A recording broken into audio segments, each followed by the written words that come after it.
Good evening. Welcome. So glad those of you who are watching us live from home this evening are able to tune in. Those of you who view the recording after, we will make that available for you for at least, several months. So thank you for joining us. Thank you for tuning in to learn about our academic course progressions. I'm Elizabeth Wood. I'm the Deputy Superintendent here in Shenendehowa. And while you can't see, we have a number of administrators in the High School East Library tonight. We are all socially distanced and wearing our masks when we're not presenting.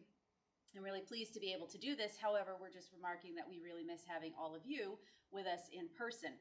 However, as we were saying that, we thought, well, many of you are probably very comfortable at home, and so it might be your preferred location. We promise, recognizing that you are at home and very busy, that we will keep our presentation to about an hour this evening.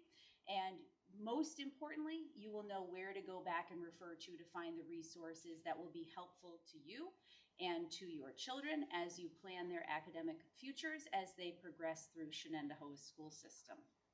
So tonight, just in terms of an overview of our presentation, we welcome you, and we are going to be talking about choosing the right path for your child. And we're also here to tell you that the right path for your child is not to take the most challenging course in every single discipline here, because you'll find as you really start digging into our documentation and our program and course offerings that we offer a number of courses, and it is really important that families and students make their decisions wisely.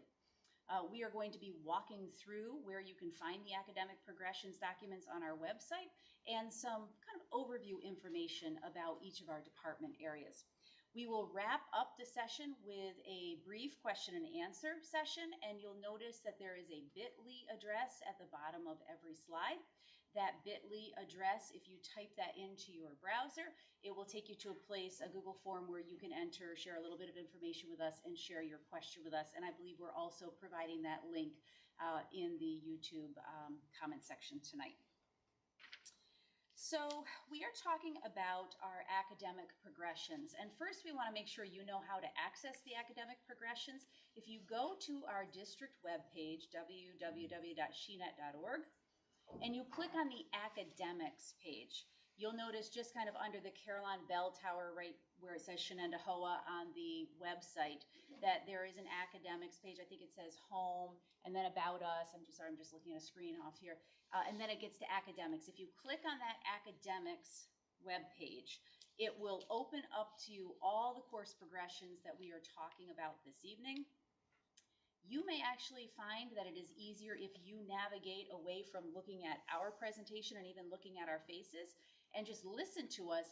And as we go through each of the department progressions, you may want to actually have that open on your screen. You may find that more informative for you because, as I was mentioning before, we have so many courses, they end up being very small on the page. And so you may want to look at it in a larger frame.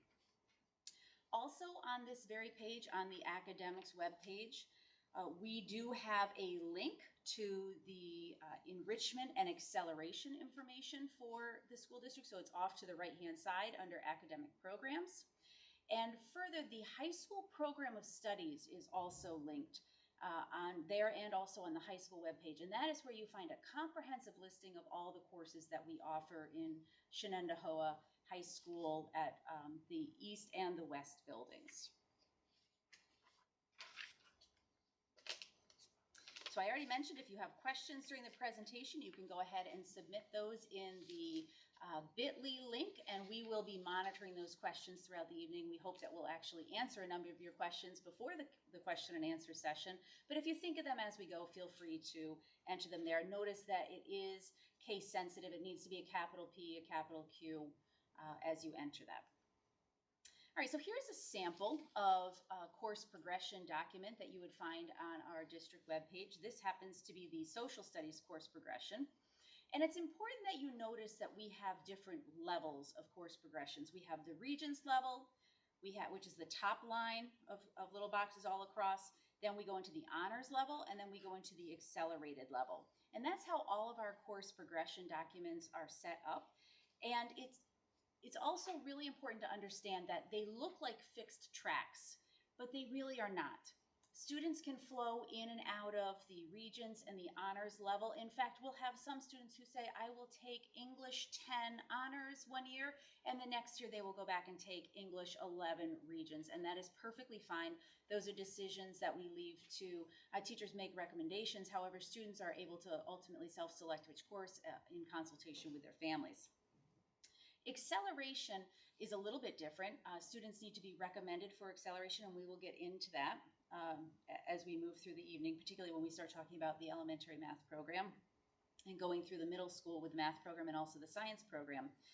And it's just really important that you think about there are multiple pathways to get there. So just because your child doesn't take a lot of honors courses, say in the middle school, does not mean that your child is precluded from taking those honors courses when they get to the high school.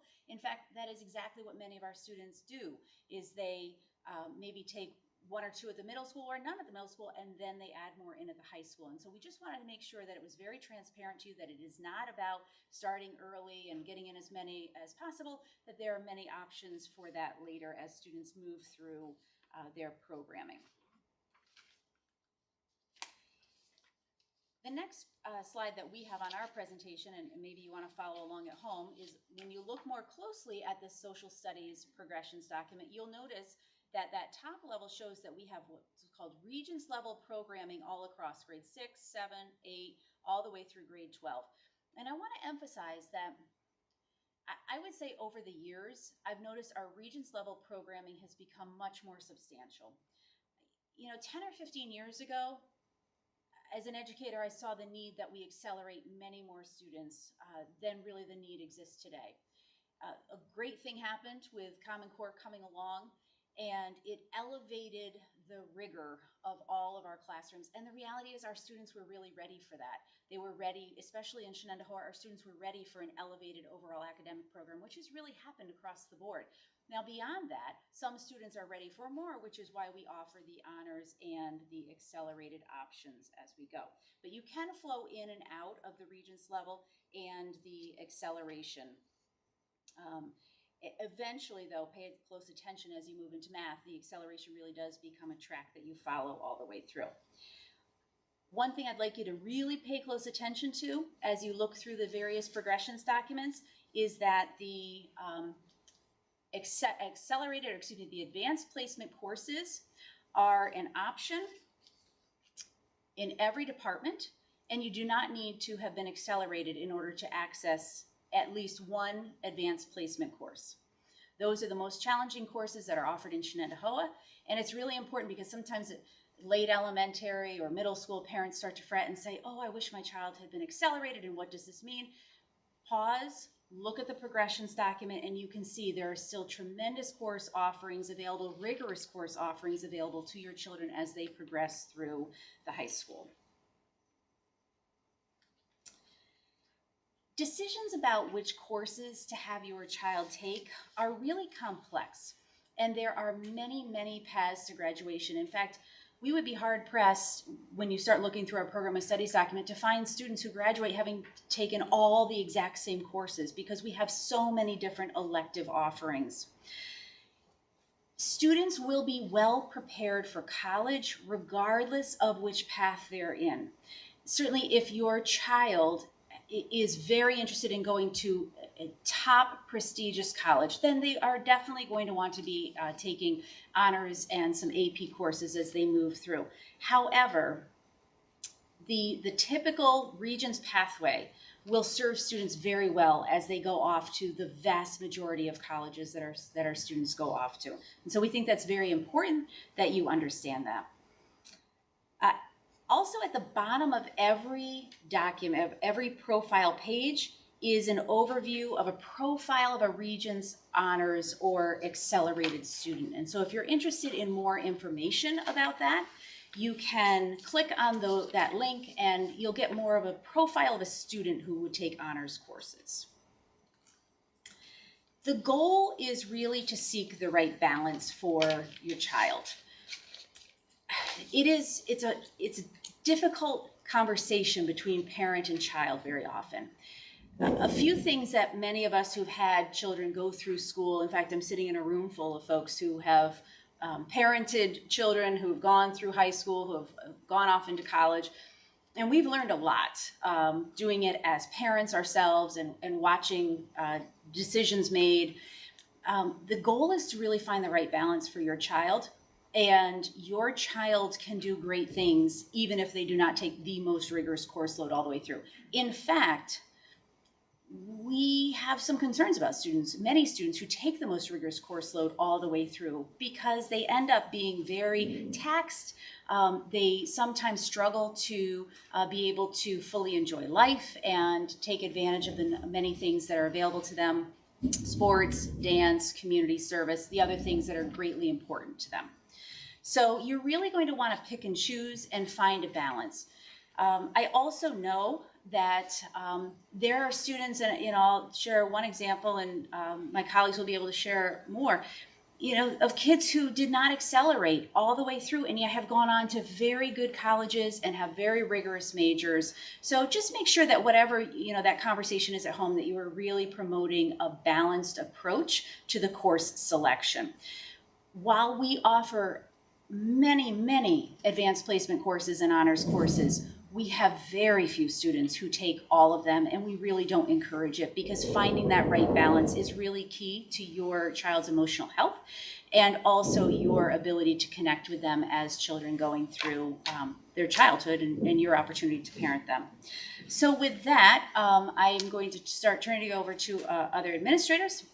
The first one is going to be Dr. Rochelle Mitlack, who is our academic administrator for English Language Arts and Social Studies at the elementary level. And she is going to give an overview of the profile of an elementary student in Shenendehowa.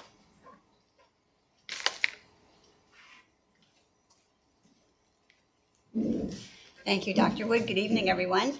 So as Dr. Wood was telling you, we really want to see a balance for our students. And part of that balance is really recognizing the academic, behavioral, and social emotional needs of our students. And the elementary level, our students really get the foundation for developing all of those areas.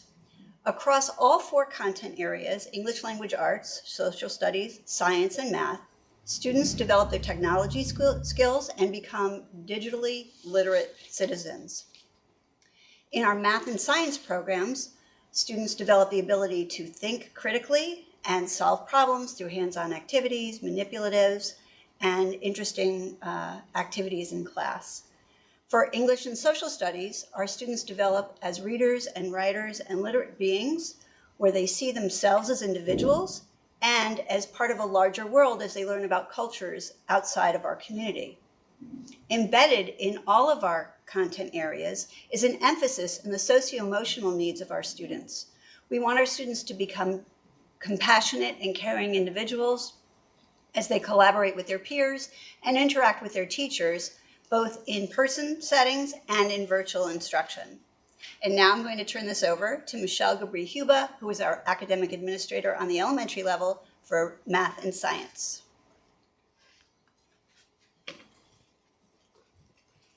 Thank you, Dr. Mitlack.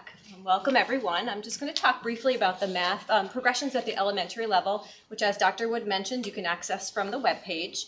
On that document, you'll see that we offer a really broad-based curriculum in mathematics.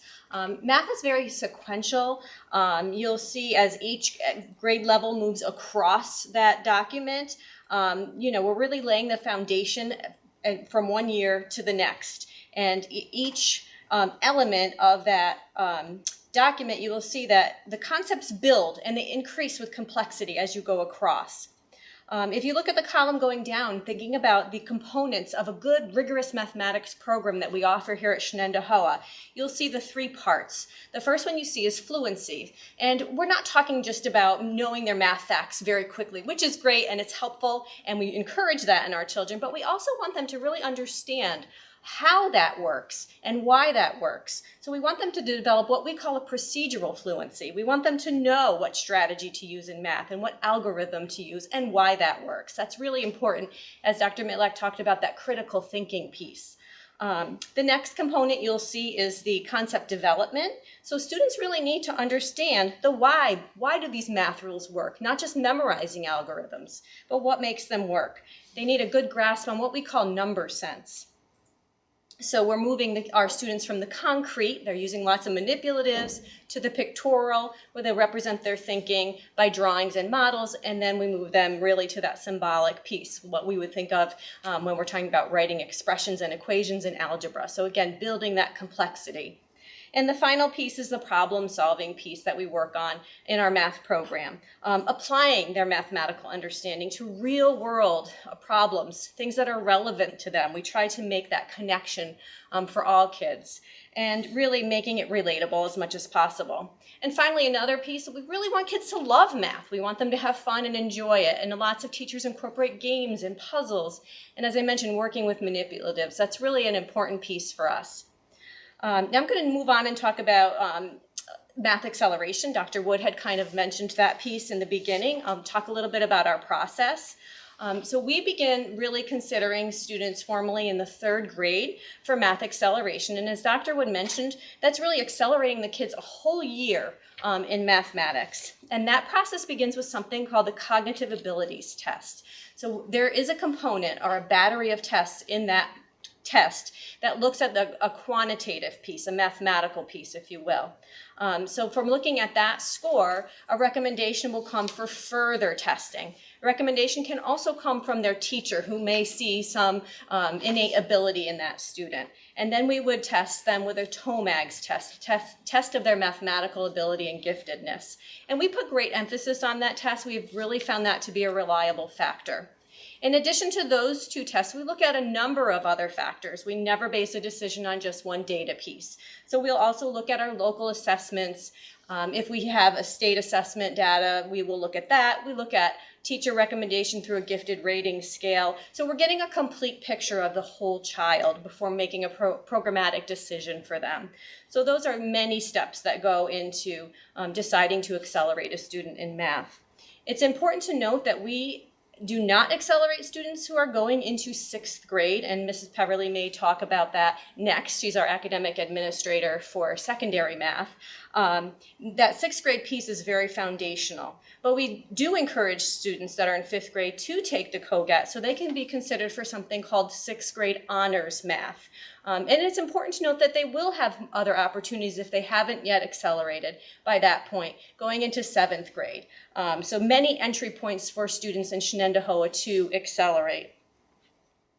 And now I'm going to have the pleasure to turn it over to Mrs. Peverly, who is our secondary administrator for math.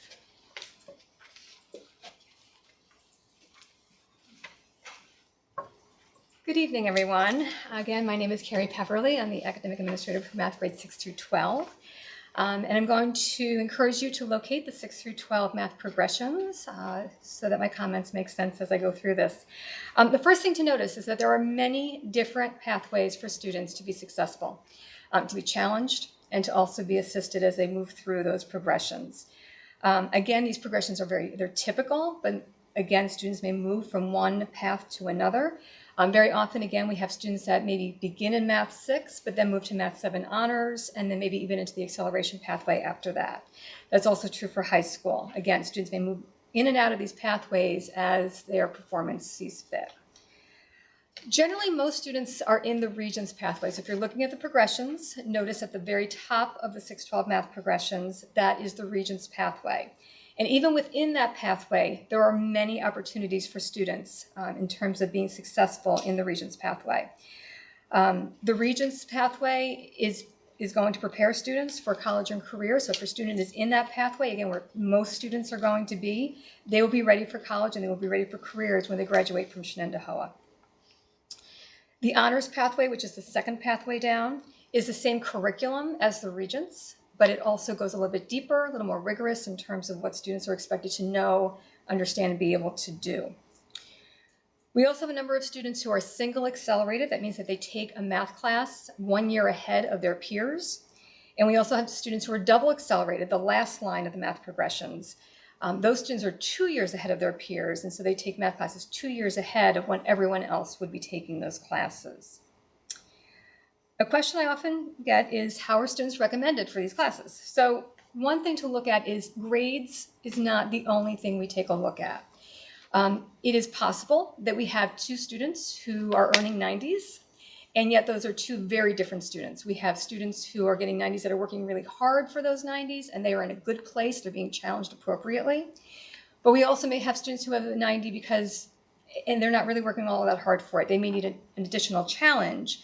So those are students that we may be looking at who may need something different. And those are the students that we consider for acceleration. We take a look at, again, grades. We take a look at assessment grades in particular. How are students really learning these concepts and skills? We take a look at work habits. We take a look at their attitude toward math. Do they like math? Do they love going to class? We look at how quickly a student learns and understands the skills and concepts. And where it makes sense, we also take a look at New York State assessment scores when they exist, and again, when we need to use those for a bigger picture. I'm going to separate my comments about middle school versus high school. So let me talk about middle school first. From time to time, I hear, middle school math doesn't really count, and I'm going to tell you it absolutely accounts. Students are developing critical skills and foundational skills and concepts that they will absolutely need for algebra and subsequent courses. So how your child does in middle school absolutely will impact how they do in high school as well. Most students take Math 6, 7, and 8, or Math 6 honors, Math 7 honors, and Math 8 honors. And again, students may move in and out of that pathway as their performance depends on that. Some students, as my colleague had already mentioned, are accelerated coming into the middle school. So if they were accelerated in elementary school, they would continue on that accelerated pathway into middle school and then into high school. Some students have not accelerated and show a need moving from 6th grade to 7th grade or 7th grade to 8th grade. And so in those cases, we will accelerate students at that point in time. But again, as Mrs. Gerber-Huber mentioned, students may not skip over 6th grade. They must take the 6th grade course, whether it's as a 5th grader and accelerated or coming into the middle school and taking it as a 6th grader. When students accelerate in the middle school, so if they have it accelerated coming prior to middle school and they accelerate in the middle school, what we do is we take the 7th grade curriculum, the 8th grade curriculum, and the algebra curriculum, and we compress those 3 years into 2. So in that way, students are not missing anything, they're not skipping over anything, but yet they're getting all that material in those 2 years as compared to 3. So why should students accelerate? So that's another question I get often. It's really based on demonstrated need. A student, again, who needs challenge, who needs something more to keep them interested and going in the world of math. It should not be because their friends are in it. It should not be because mom and dad want them in it. It really should be about a need that they have. Again, these are students who grasp things very quickly. They're students who love a challenge. They love math. They work independently in most cases. And they can handle the workload of an accelerated course. So again, taking a look at that profile, and is that your student who needs something different in that case? In high school, minimum graduation requirement is 3 years of math and passing one Regents exam, which is usually the algebra exam because it's the easiest of the 3. However, you'll hear from myself and my science colleague, 4 years of math is strongly encouraged to keep as many doors open as possible. Again, 3 is minimum, but 4 is definitely what's encouraged. We also encourage students, when possible, to work toward an advanced Regents diploma. There are many requirements in that area, but in the world of math, it's 3 credits plus passing all 3 Regents exams. So again, just a bit of a higher standard in terms of what students should be able to do. Again, many different ways to fulfill the requirements of the 3 or 4 years of math. When you look at the progressions, I want you to take a look and just draw special attention to our lab classes in Algebra, Geometry, and Algebra 2. These classes were designed for students who are in the Regents pathway and are capable of taking each of those courses, Algebra, Geometry, and Algebra 2, in 1 year, but they just need some additional time within that year. So in that case, when we were talking about a block schedule, instead of meeting every other day, they would meet 3 out of 4 days. And so that additional time with the same teacher would be used for extra practice and more instruction with that teacher. So in that sense, we have had great success rates, and we have many students who have been very successful going through that program. So if your child is recommended for a lab class, please consider having them take that course because it really does help them throughout the year. And then finally, another question I get is, if my student hasn't accelerated prior to high school, can I have them skip over one of those Regents courses? Generally, the answer is no. The students really must complete each of those courses over the full school year so that they're getting the depth of knowledge that they really need. However, we do have one last opportunity for students who want to get to calculus as a senior. And so you would reach out to me sometime in their junior year, and we would talk about the possibility of having them take pre-calculus over the summer so that when they come back to us as a senior, they're ready and able to take calculus as a senior. So with that said, here are the takeaways. The takeaways are there's many pathways to success. We want students challenged but not overwhelmed. And we want to keep as many doors open as possible for students as they progress through their academic career here at Shen. With that said, I will turn this over to Mrs. Sherwin, who is our AA for ELA 612. Good evening.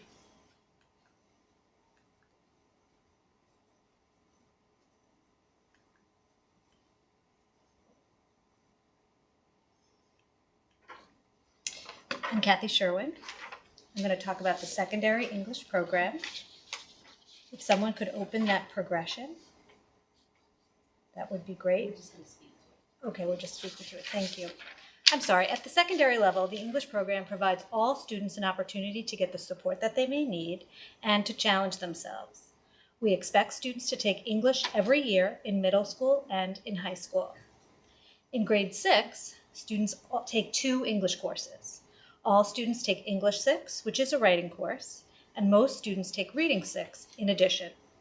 A very small number of our students takes Critical Inquiry. That is an enriched reading course in which students engage with more complex texts, participate regularly in seminar-style discussions, and make regular class presentations. Honors and Accelerated programming begins in grade 7. Recommendations for both are based on student performance on a variety of assessments and teacher recommendation. Students who accelerate in English must also accelerate in social studies. That is true only for acceleration, not for honors. New York State requires 4 units of credit for graduation from high school in English, and you'll notice that the English course offerings increase tremendously as students move into high school programming. All students must pass the English Regents exam in order to graduate. That exam is typically given in the spring of junior year. The English Regents exam is a skills-based test, and our program helps students build the necessary skills over multiple years. In addition, all of our grade 11 English courses provide specific preparation. Once students have successfully completed the English Regents exam, they may select from a variety of full year or semester courses during senior year. Students choose 1 full year course or 2 semester courses to earn their final English credit for graduation. One highlight of our high school honors program is World Culture and Literature, which students can elect to take in grade 10. This is one of 2 interdisciplinary courses that we offer. It's taught by both an English and a social studies teacher. We also offer 2 advanced placement courses, the first in grade 11 with AP Language, and the second typically in grade 12 with AP Literature. Students who are in the accelerated pathway must take World Culture and Literature during their 9th grade year at High School West. Then, during their 10th grade year, accelerated students may select either Literary Classics and Decisions or AP Language. In summary, there is great flexibility in the English program with opportunities for every learner. All English courses are available to every student when they're ready to challenge themselves and build on their skills. And now I would like to introduce Jean Lorch, who is the Academic Administrator for Science in grades 6 through 12.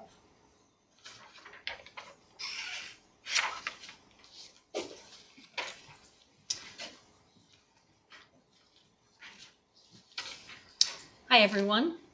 I guess I would ask that you start by trying to locate the K-5 science progressions. And the only reason I would like you to refer to those is because you can clearly see by looking at those that the progressions are based on the New York State Science Learning Standards, or NSLUS. You can also see all of the standards, all of the grade levels embed life science, physical science, which is a combination of chemistry and physics, and earth and space science. The same is true at the middle school and high school levels. In addition, I know that several of my colleagues have mentioned increasing rigor. If you look at this progression for K-5, you will see engineering practices are now embedded in our standards, as are literacy standards. In the program at the secondary level, if you could find that document, the progressions for the 612 science program, you will see also the same sort of progression. You will have in grade 6, earth and space, grade 7, life science, and grade 8 is a combination of chemistry and physics or physical science.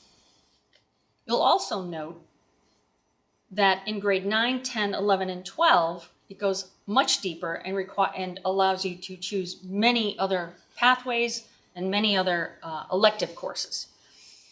Again, the basic pathway is at the top of the progression. Then we have the honors pathway, but it's the same basic pathway through earth and space, life science, chemistry, and physics.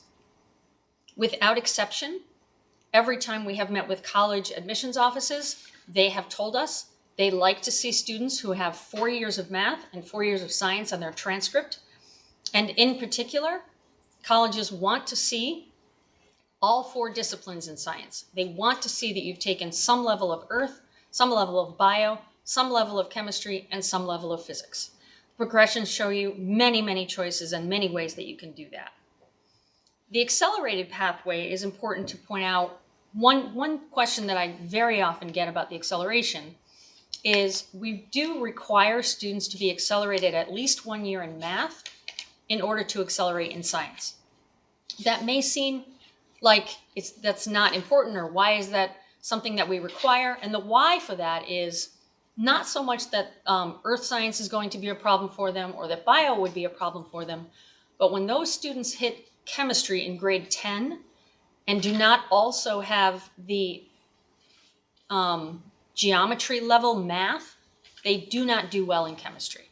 And what we found over years and years of looking at data for our students that did accelerate but did not accelerate in math, they just, for some reason, did not do well in chemistry. They did not have the math ability to do well in chemistry.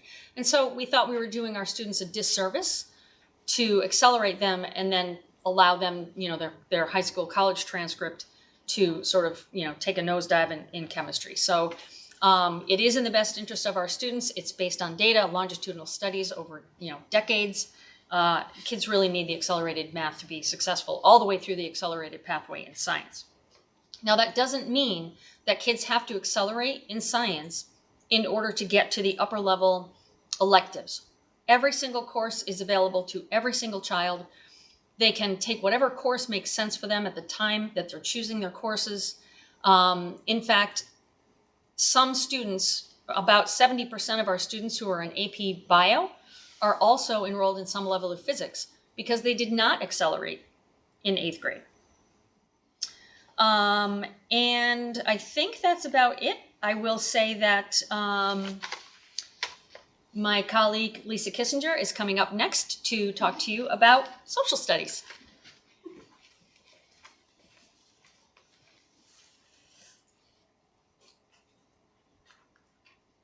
Thank you, Mrs. Lorch.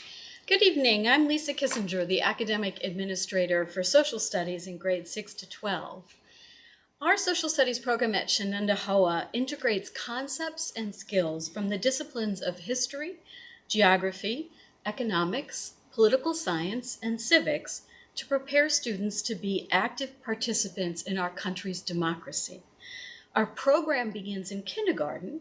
Our elementary progressions document that shows the content of each grade level is available on our website. We believe that elementary social studies is essential to a well-rounded elementary education, and it is delivered at Shenendehowa in a variety of different ways. My presentation tonight will focus on the grades 6 to 12 program. So students at Shenendehowa takes a social studies course every year in grades 6 to 12. Our program is aligned with the New York State curriculum framework. New York specifies the content and skills that are taught in each grade and course, although we do offer some honors and advanced placement and college options to students as they get into the high school program. In grade 6, students learn about the ancient world and are introduced to the disciplines of social studies at the secondary level. The curriculum for grades 7 and 8 focuses on U.S. history. Students begin to work more seriously with primary source documents in text form and are introduced to analysis questions related to these primary sources, and their writing skills are developed.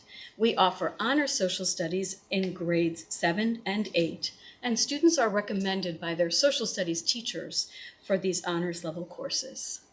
Moving to the high school, to earn a Regents diploma, the state of New York requires students to earn 4 units of credit in social studies.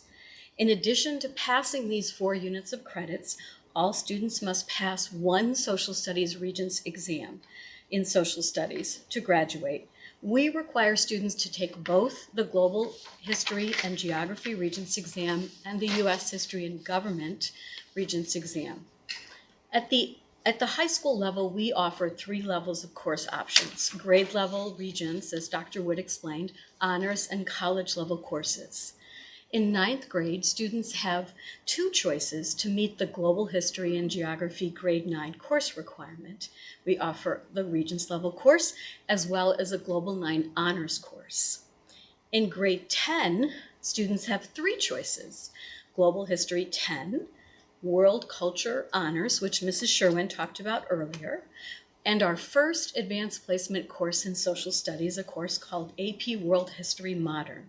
This is a college level course. They take a national exam at the end of the course, and they will also take the Global Regents exam with this course too.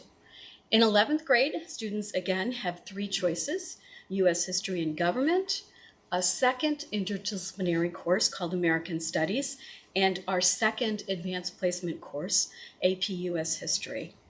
In 12th grade, students are required to take 2 social studies courses. They're half year or 1 semester long. One will meet the requirement for economics, and we offer economics and advanced economics honors.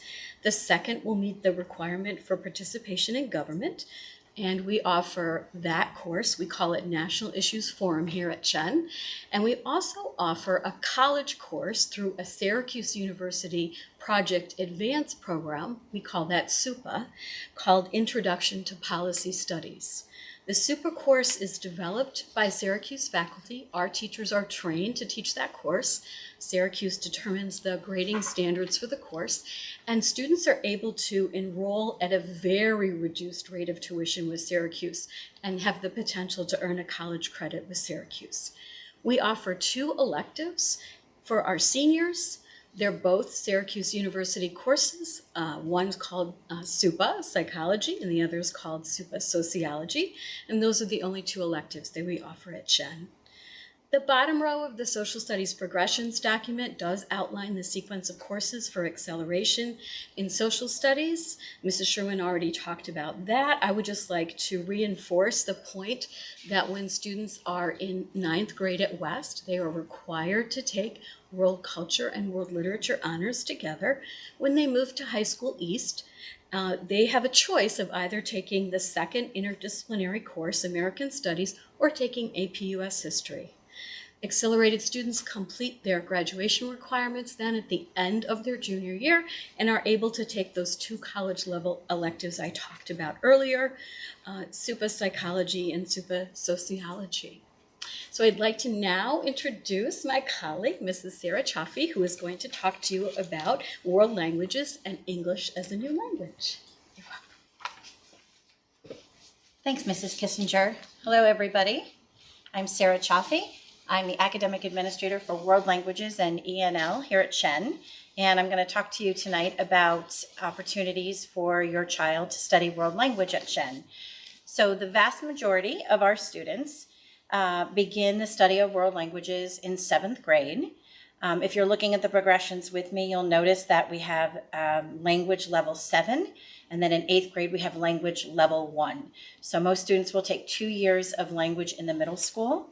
At the end of 8th grade, students will take what's called the Checkpoint A exam, and successful completion of grades 7 and 8 and passing the Checkpoint A exam at the end of 8th grade will earn your child a high school credit. That credit is actually required for graduation in New York State. So the vast majority of our students continue on in the study of language in 9th and 10th grade. And I forgot to mention the languages that we offer. We offer French, German, Latin, and Spanish. At the end of 10th grade, for most students, there is something called the Checkpoint B exam. And students who successfully complete 9th and 10th grade language study and then successfully pass the Checkpoint B exam actually earn 3 credits. And that 3 credit sequence can be used toward a Regents diploma with advanced designation. So after the Checkpoint B exam, students have the opportunity to continue their study in our SUNY level courses, and those courses earn college credit either through SUNY Albany or SUNY Oswego. If you're looking at the progressions with me, you might notice that the Spanish progressions are slightly different. They deviate a little bit from the other progressions because in the Spanish progressions, we offer something called pre-college Spanish, and that's a course for students who, after taking the Checkpoint B exam, feel that they could use an extra year of language before feeling ready for a college level course. And so that's available to those students there as well. For students who are interested in picking up an additional language at the high school, we offer Mandarin Chinese in 10th grade. And we also offer, on a rotating basis, Spanish, French, German, and Latin in our 1-2 level courses. I want to make sure that I put in a plug for our Seal of Biliteracy program. That's a fairly new program at Shen. We're in our 2nd year of the Seal of Biliteracy program, and that is a diploma designation that students earn by showing proficiency in English and an additional language, a world language, and that's a great opportunity for students to kind of showcase their abilities, both on their college applications and on their employment applications as well.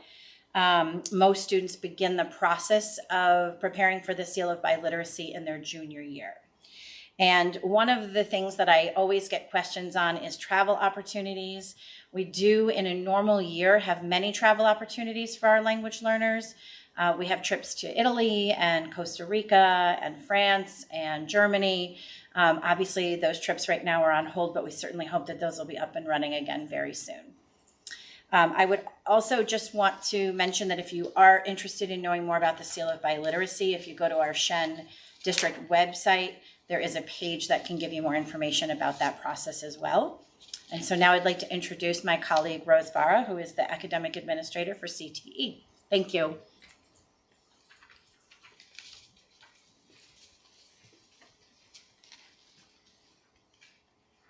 Thank you very much, Sarah, and I'm glad you introduced me as the administrator for CTE. That stands for Career and Technical Education. Here at Shenendehowa, at the secondary level, that covers our business courses, our family and consumer science courses, and our technology courses. As Dr. Wood mentioned at the beginning of the presentation, Shenendehowa takes pride in offering a wide variety of electives in these areas. And what I'd like to ask you to do as I continue my presentation is to go down on that progressions page till you see CTE progressions and kind of scroll through and look at the variety of courses as I continue. We're very proud that the students now, thanks to some updating with the New York State education graduation requirements, the students have more flexibility than ever in these areas. Students can choose courses in business and in technology and in family consumer sciences as they go through their secondary years. And if they hit 5 units in any combination of those courses, they will qualify for one of the new pathways leading to an advanced placement diploma or a regent diploma with advanced designation, which is its new way of referring to it. So if we have a student who's interested in the housing and design class in 9th grade, maybe wants to take architecture as a 10th grader, and then maybe wants to look into some intro to business or manufacturing, because maybe they want to start their own business. And then as a 12th grader, maybe they want to work on the construction capstone course and help build the house that's in the back of Shenendehowa High School. In addition, we do have some much more targeted sequence of courses that are put together in pathways. These are approved pathway programs by New York State Education Department. One is in child and family studies, another is entrepreneurship, and 2 are in the technologies, either in construction or in automotive. These are a little bit more targeted and they have more specific requirements, including a sequence of 3 courses, one of which is a college level course.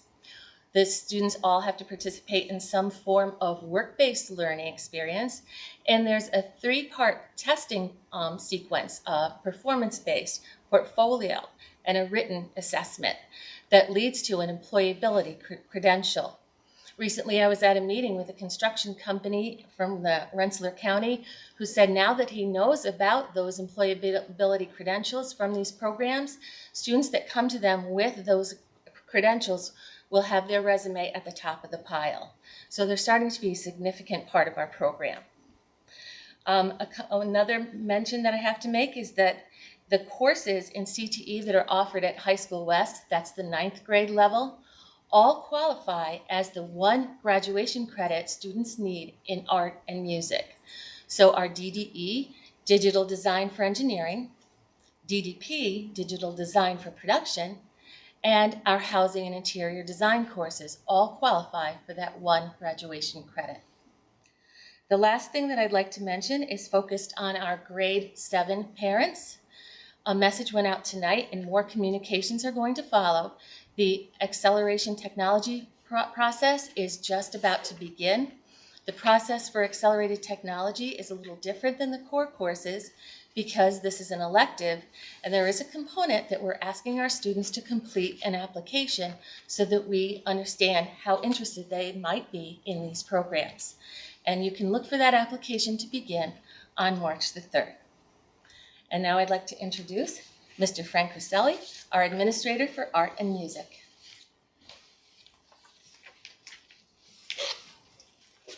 Good evening and thank you for joining us tonight. I'm the last speaker before we get to questions, so my job tonight is just to provide an overview of the music and art program here at Shenendehowa, and it is certainly a program I'm proud to represent and proud to have all your kids a part of. So as many of you know, your elementary students are involved in art and music in grades 1 through 5. That is an immersive experience that happens during the day at the elementary level. Of course, this year COVID and adjusted schedules, we're not delivering art and music instruction the way we had hoped, but we certainly hope to be back on track for that next year. It's too important to have kids missing out on it for too long. We have several performing groups. Kids can start orchestra in grade 4, they can start chorus in grade 4, and they can start band in grade 5. And we certainly encourage all of the youngsters to be in a performing group and experience the excitement and the buzz and the creativity that comes from making music.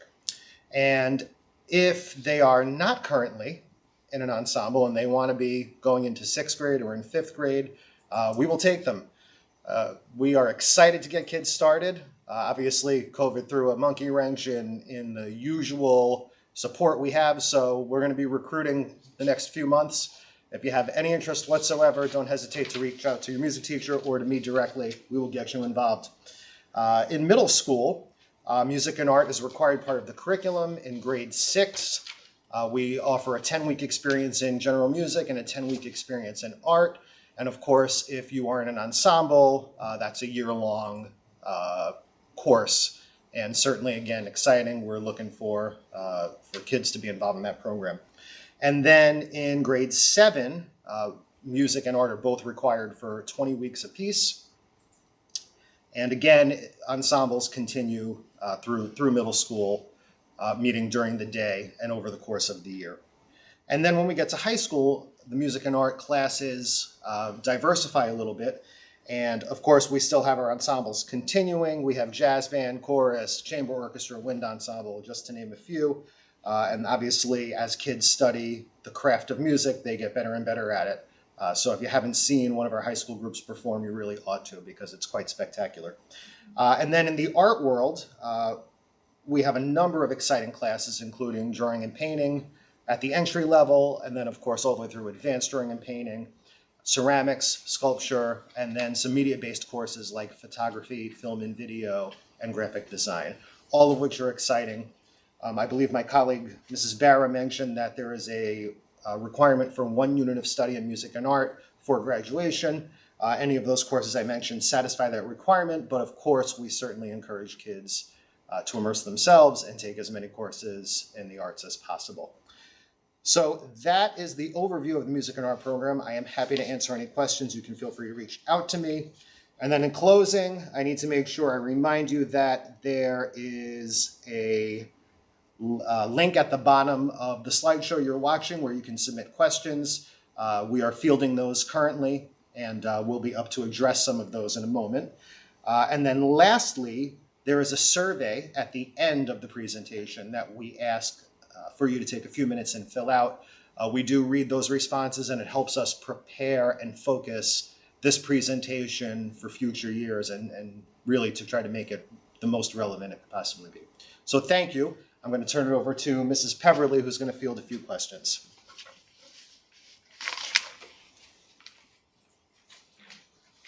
Okay, so there seems to be 2 questions. One is a little more general, one is a little more math specific.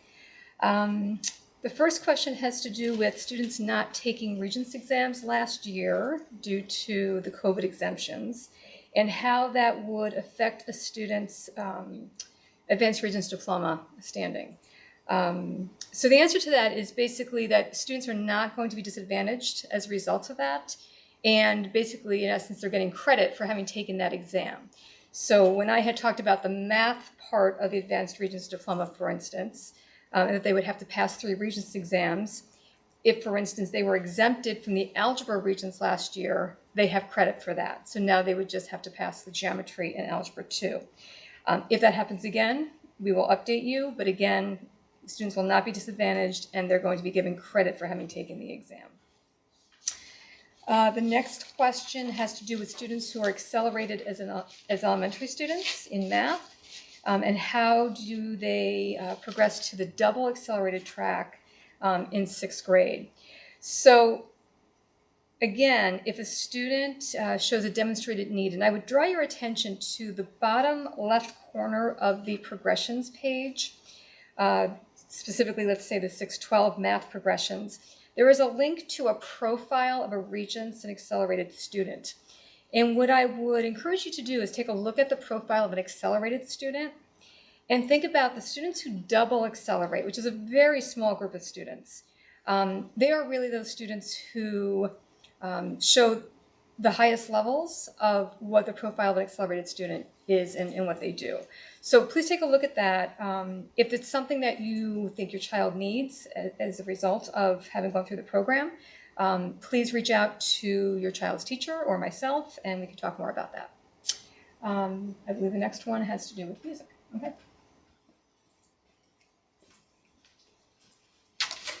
So I'm excited to be back. I'm sure everyone missed me. Usually I don't get questions at this event. I'm excited that I get a second opportunity to speak to you. The question that came in is, how many years of music does a student have to take? The answer is, it depends. So music is required grades 1 through 5. Music is required for a short period in grade 6, a short period in grade 7, and then at the high school level, grades 9 through 12, 1 unit of study in either music or art for graduation purposes. So I hope that answers the question. That is really the answer to the minimum amount of time a child needs to spend in music. Again, as the director of music for the district, I certainly hope we're spending lots more time in music, but from a minimum standpoint. If that does not answer the question, you can feel free to send me an email. Our email addresses are linked in the presentation. I'd be happy to have a conversation and elaborate. And Mrs. Chaffee is up next. Thanks, Mr. Roselli. So I have a question about the world language checkpoint exams. And the question is, what if a student doesn't pass the checkpoint exam? So it's a great question, and not to worry. So if a student does not pass the checkpoint A exam, we actually continue that student on in the next year of language, because the second way that a student can actually earn their checkpoint A credit in New York State is by passing a high school level course.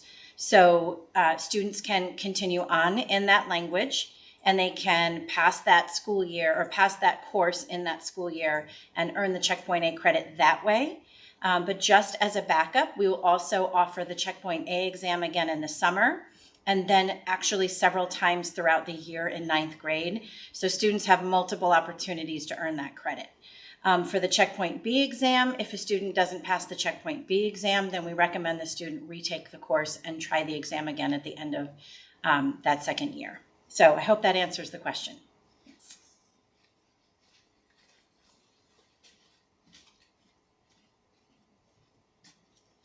So we've been monitoring the questions that have been coming in, and at this point it appears as though we have addressed all the questions we received. Certainly you can feel free to reach out to us. Sounds like there might be one more coming in. I'm seeing one that says, how many electives can a student take? It really, how many can they take? It's really how many they can fit in their schedule. However, students should always have a lunch period, and you really need to balance out. I think for most kids, having one study hall is a good thing. But usually by the time you factor in an elective and a language and math and social studies and English, science, I'm not sure, I'm running out of fingers here, but once you start blocking out those 8 blocks that we have for instruction, you find that students can take 1 or 2 electives typically, and would be able to do so as they move throughout their high school career. Let's see. Are class ranks weighted or unweighted? They are weighted. We have weighted class ranks based on honors and acceleration, and that is that more information about how we do it exactly is found in our Board of Education policy. So on the very Shenendehowa webpage that many of you are referencing right now, you can go to the Board of Education link and click on Board of Education policies. As you scroll down that list of policies, you will find information about graduation and class rank. Another question is about whether or not swimming is compulsory. You're absolutely right. We did not address PE or swimming. Swimming is a unit in our PE program, and we have a great facility at the pool. Is it required? I would actually defer to Mr. Chris Cullen, our athletic director. I do know we run it as units, and really think it's so important that students learn water safety and make sure that that's a life skill for them. So we really do want them participating in that swim unit when we do it. If you have any concerns about that specifically, I would encourage you to reach out to your physical education teacher directly. I'm just monitoring other comments as they come in. I'll give it a minute and see if any others come in. We really do hope you take the survey this evening. I got to tell you, I hope it's nice and comfortable for parents being at home watching this. It is a challenge for us to just speak to a camera. We feel like we're not exactly sure how it's going for you.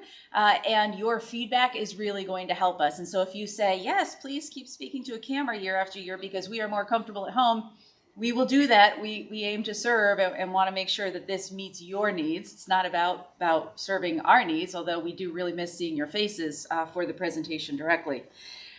So with that, I would say thank you very much for tuning in. One thing we do know about the virtual world is we get a lot more participation. We had more in following us live tonight than we've had previously in person.